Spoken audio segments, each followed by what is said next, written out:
We've heard the numbers before. The church overall globally is experiencing swaths of young people walking away from their faith, walking away from the church. And so there's a variety of reasons for that, but why do you think identifying and equipping and empowering leaders in the church is more vital now than ever, and why do you think it's ours to own? One of the ways I've seen the next generation stay around is when they were tapped to lead. And so, especially when you go through that post-high school, collegiate age, early 20s, you have energy and power, and energy and just this desire to do, and if we don't tap that, we lose that potential. And so I think, history tells us that that's a great ripe opportunity there anyway, to take advantage of that willingness and readiness to go. Let's go. So it seems like our role in tapping, as you put it, our role in tapping somebody and saying, I think you can be a leader. It's similar to our role in saying, follow me as I follow Jesus. Like there's a similarity and a parallel. Why do you think that should matter to people? Why do you think that should matter to us? And why do you think that has become part of our DNA now? It's because I wouldn't be here unless somebody said, I see something in you. Yes. I laugh my head off to this day because I don't know what he saw. I have no idea what my youth pastor saw, but because he did and challenged me and pulled it out of me, I think it's absolutely important because how many people wouldn't be where they were if somebody said, Right. I see something in you, come on. So if we are successful in developing leaders, what does that look like for Grace? What does that mean for us? What does that mean for the church? What does that mean for people if we are successful in developing leaders here at Grace? Well, I think about what it means for the world ultimately. Like we are here to bring healing to those 6 broken places we're always talking about. What better leaders are there in the world than those who inhabit the Spirit of God? I just don't think it's possible to be the best leader without that, without His Spirit. And yet, we have to be developed, we have to learn together, and practically we have to have leaders because we've stepped out in various areas and said we can't do it without more people deciding to be a part and leading here. And so we've taken some risks practically, but I just think globally, if we don't, I know there are wonderful leaders out there, but if we don't as the church be the church and what we're supposed to be in this world, ultimately we've failed in making a difference in the world and bringing that healing. And there's no one else thinking about those things in the same way and from the same lens as when you have the Holy Spirit directing you. If we know that there are tons of young people walking away from their faith and walking away from the church and we don't do anything about it, then that's on us. I mean, how can we be okay with that? It's just not okay. It's not okay from just, we don't want them walking away from their faith. I mean, that's not, if this is what we truly believe and what we bought into, how can we be okay with them just turning their back on that altogether? And somebody's got to carry on this work. Somebody's got to go forward and continue to move the kingdom forward, and we're not going to be around forever. So if we're not investing, and again, it is like way of discipleship, whoever said that, it's going to take invitation and investment. It's not just going to happen. It is looking at those people, younger people that you see maybe part of who you are in them, part of what you're doing, and you're like, hey, just come hang out with me for a little bit and learn what I do and see if this is it. We have to see into them and then empower them to do that work, to do the work that we feel like God is calling them to. Yeah, and I think that phrase is super important. So I was just sitting here thinking about the paradigm shift that I think needs to take place for us as staff and as the congregation, that whether it's volunteers or leaders, the word that you might want to use, because in some ways there's some interchangeability about those words, but we as staff are not seeking people to fill slots that we have to get our work done. Right. And sometimes that's how we as staff We're not? act. Right. Exactly. I know. And I think that's a perception sometimes that this thing has been crafted, this ministry, that's someone else's vision, and they just want me to fill this slot. And I think even through this multiplication effort, I think that what we're seeing is that the work that God has called us to do as a church and as leaders in the church is to create the avenues for God's work to be done through the church. And that means inviting people into and entrusting them with the things that if we keep the work and the vision to just a small group of people, it's only gonna grow by a small amount. Right. If that can be multiplied and spread out over lots of different people who have an equal investment and ownership, it's just that God has given some of us who happen to be on staff, really the responsibility is to open up those doors and to create those avenues, and someone's got to give direction, an overall vision to that. That's the job of the church staff leadership. But it's not the job of the church staff leadership to program every piece of what that's going to look like and to do all the work of that. No. It is a joint. It's a joint effort, and all the more important in developing leaders, because the church isn't going to multiply as rapidly or as in the health-wise that it can be if those leaders have been well prepared and are being sent and doing the real work of ministry.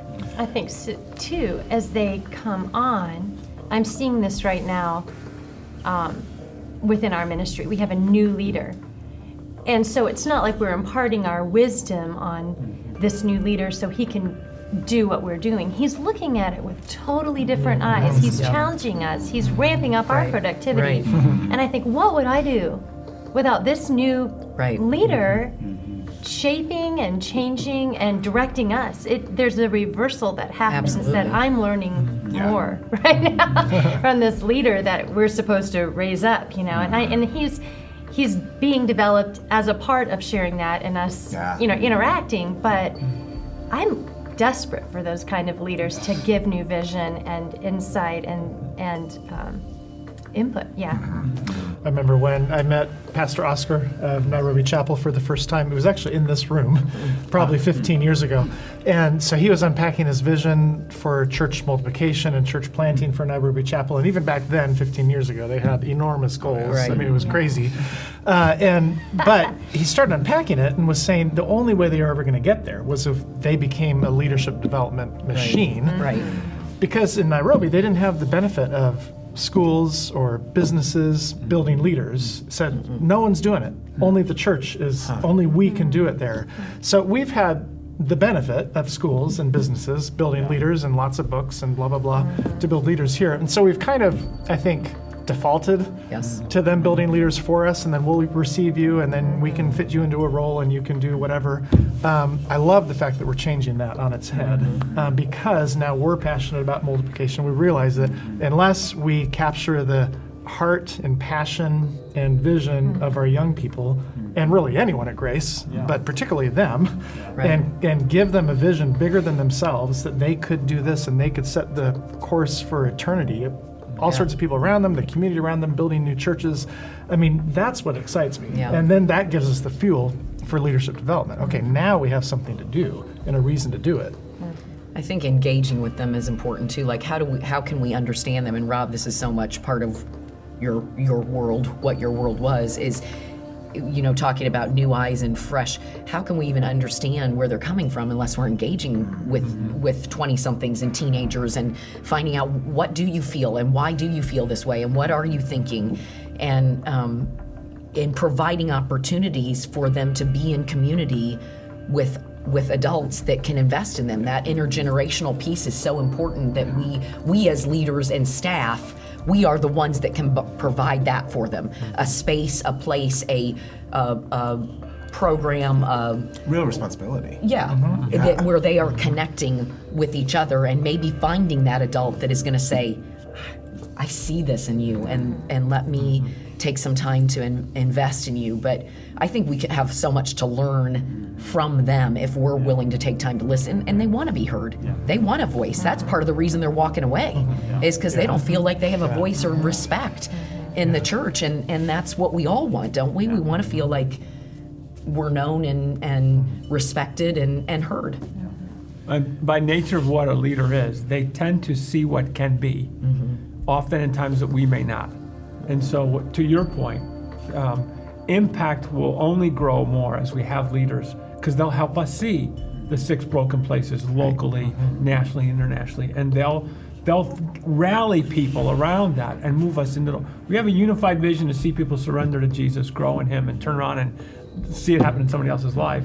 Well, leaders will help us figure that out in a number of different places.